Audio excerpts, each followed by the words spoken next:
Yeah, good day everyone. This reality, the guy that always bring you the facts, the truth, the reality about life. I'll go always as long as I remain your guy. I will always the boy. I will always bring the fact come for you. Okay, what say I bring come today is about these construction people.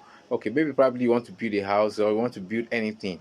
Always try to find a supervisor to what you are doing, either an engineer or a supervisor. Just look for a supervisor that knows about the building or that knows about construction or that knows someone just to supervise to make sure that you're able to give them the quantity of what you want them to use for a portion of building, maybe for a sound or whatever for a pillar and all that, the kind of how many cement they are supposed to use for a particular mixing and all that.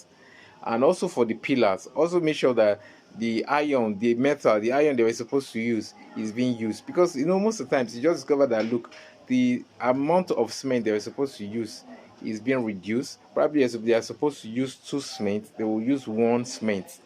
She understand, they will use one cement and the other one they will sell them. Probably we're supposed to use like three cement, they might use one and a half and maybe sell one and a half and all that.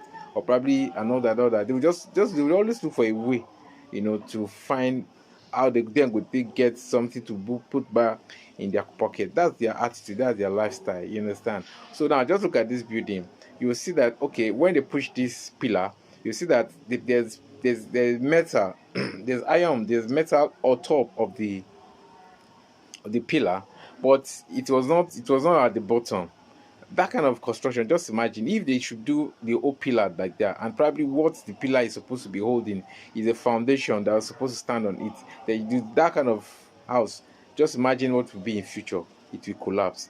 So I just want to tell you that look, most of those engineers that you see at the site and all that you put, if you don't have a supervisor or an engineer that watches over them, they will just do you rubbish. And these are just this. I just make I just give it a small expo on this, so make una get sense. So now the thing wey dey happen, especially this time wey we dey milokan time, everybody just dey find way for himself. God go help us. So thank you everyone.